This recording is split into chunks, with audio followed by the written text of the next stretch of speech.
अध्यक्ष महोदय, मैं आपको हृदय से धन्यवाद देना चाहता हूं।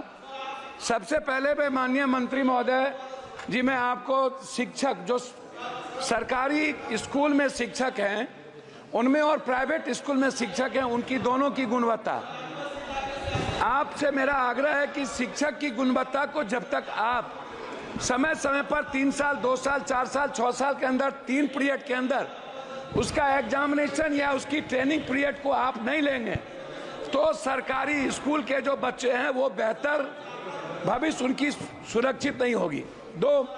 तीसरी चीज, जितना सरकारी स्कूल में और कॉलेजेस में बच्चे हैं 400, 800, 600, 700, क्लास इतने कम है। 8 क्लास है, 9 रूम है, 8 रूम है, 7 रूम है। और स्थिति यह है स्कूल और कॉलेज में कि 20% बच्ची के लिए मात्र शौचालय बना हुआ है।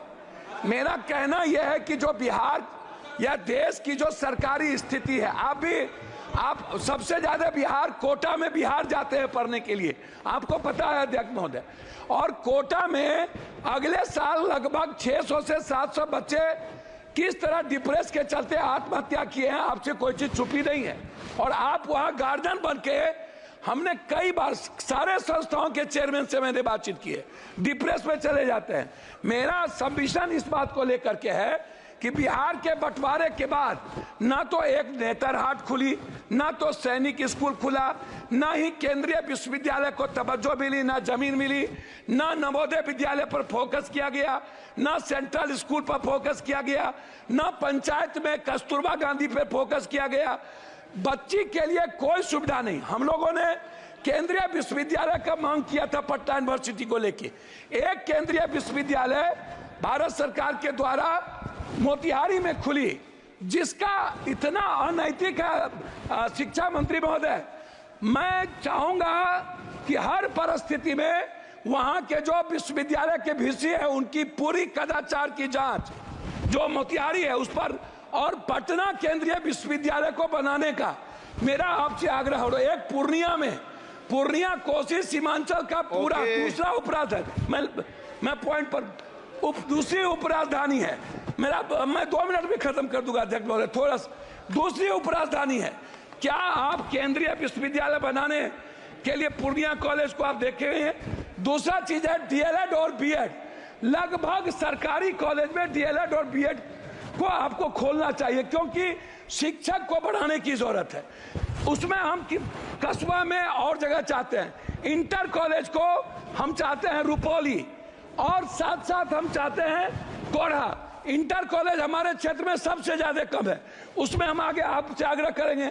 आंगनबाड़ी पर आपसे आग्रह यह है कि आंगनबाड़ी के बारे में एक सोच बन गई है कि यहाँ अत्यंत पिछड़ा दलित आदिवासी खिचड़ी खाएंगे, आगे वो चले जाएंगे। आंगनबाड़ी की सेविका की ना तो उसका क्वालिटी है, ना कोई क्वांटिटी है, ना उनकी तनख्वाह बढ़ती है, और ना ही बच्चों को आने का कोई सुविधा है। मेरा आग्रह इतना है आपसे कि जो बच्चे जाएं, जो कॉलेज के बच्चे हैं, लगभग कोचिंग के लिए बाहर जाते हैं, क्लास से बच्चे चले जाते हैं, स्कूल के बच्चे खिचड़ी खाने के बाद 80% चले जाते हैं, वो नहीं पढ़ते हैं। कॉलेज के बच्चे नहीं पढ़ते हैं, वो कोचिंग में चले जाते हैं। ये जैसे डीपीएस है, डीपीएस पर हाई कोर्ट ने कहा है, लास्ट कर रहा हूं, हाई कोर्ट का आदेश है डीपीएस पैसा बहुत ज्यादा लेता है, उसको रोक लगाया जाए, नहीं लिया जाए। डीपीएस के जो संस्थापक हैं वो लगातार गलत कर रहे हैं। जैसे अंत में अध्यक्ष महोदय एक सेकंड में खत्म में बात खत्म करिए तो अध्यक्ष महोदय एक सेकंड यूपीएससी, बीपीएससी या एसएससी का जो एग्जाम होता है, एग्जाम के बाद उसके जो रिजल्ट है वो 3 महीना 4 महीना बाद क्यों? इससे बच्चे के भीतर डर है कि हमारी हेराफेरी होती है।